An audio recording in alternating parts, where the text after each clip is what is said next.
नमस्कार. मी मनीषा ज्योतिषशास्त्री. 9व्या भावातील शुक्र.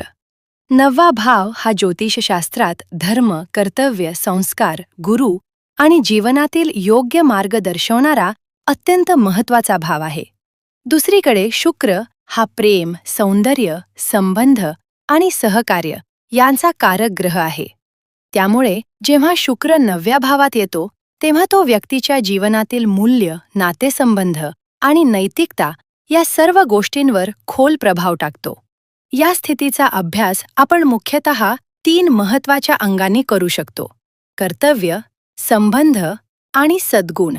9वा भाव कर्तव्याशी संबंधित असल्यामुळे आणि शुक्र सहकार्य व सौम्यता दर्शवत असल्यामुळे 9व्या भावातील शुक्र व्यक्ती आपल्या जबाबदाऱ्या कशा पद्धतीने पार पाडते हे स्पष्ट करतो. जर शुक्र सकारात्मक स्थितीत असेल तर अशी व्यक्ती आदर्श व्यक्तिमत्व बनते. ती लोकांना फक्त सांगत नाही तर स्वतः करून दाखवते. त्यामुळे ती नैसर्गिक नेता, चांगला शिक्षक, मार्गदर्शक किंवा गुरु म्हणून ओळखली जाते. अशा व्यक्तीला कर्तव्य ओझं वाटत नाही. उलट ती त्याला आनंदाने स्वीकारते आणि प्रामाणिकपणे पार पाडते. परंतु जर शुक्र नकारात्मक स्थितीत असेल तर व्यक्तीला जबाबदाऱ्या पार पाडताना कंटाळा येतो किंवा ताण जाणवतो. ती जबाबदारी टाळण्याचा प्रयत्न करते, अडचणी आल्या की मागे हटते आणि सातत्य राखण्यात अपयशी ठरते. यामागचं कारण म्हणजे शुक्राचा मऊ स्वभाव, जो कर्तव्याच्या कठोरतेशी जुळवून घेऊ शकत नाही.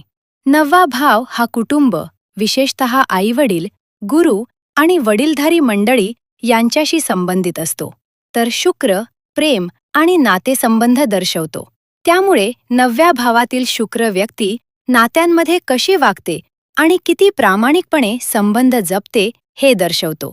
सकारात्मक शुक्र असल्यास व्यक्ती विश्वासू, जबाबदार आणि प्रेमळ असते. ती आपल्या कुटुंबाशी आणि जवळच्या लोकांशी घट्ट नातं ठेवते. तिच्या वागण्यात सहकार्य, समजूतदारपणा आणि आपुलकी दिसून येते.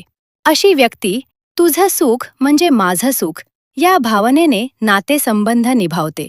परंतु नकारात्मक शुक्र असल्यास नातेसंबंधांमध्ये तणाव, असमाधान आणि स्वार्थीपणा दिसून येतो. नाती टिकून राहतात, पण त्यात आनंद किंवा समाधान नसते. व्यक्ती कधी स्वतः स्वार्थी होते किंवा तिच्या आयुष्यातील लोक स्वार्थी असू शकतात, ज्यामुळे नातेसंबंध गुंतागुंतीचे आणि कठीण बनतात. 9वा भाव नैतिकता, धर्म आणि योग्य-अयोग्य यांचं प्रतिनिधित्व करतो, तर शुक्र प्रेम आणि भक्ती दर्शवतो. त्यामुळे 9व्या भावातील शुक्र व्यक्तीच्या नैतिक मूल्यांबद्दल आणि तिच्या जीवनातील तत्वांबद्दल महत्त्वपूर्ण माहिती देतो. जर शुक्र सकारात्मक असेल तर व्यक्ती प्रामाणिक, नैतिक आणि तत्वनिष्ठ असते. ती केवळ स्वतःसाठी नाही तर इतरांसाठीही काहीतरी करण्याची भावना ठेवते. तिच्या जीवनात श्रद्धा, भक्ती आणि योग्य मार्गावर चालण्याची वृत्ती असते. अशा व्यक्तीसाठी प्रेम हे केवळ भावना नसून ते तिच्या जीवनाचा एक उच्च उद्देश बनतो. परंतु नकारात्मक शुक्र असल्यास व्यक्ती नैतिकतेचा उपयोग स्वतःच्या फायद्यासाठी करू शकते.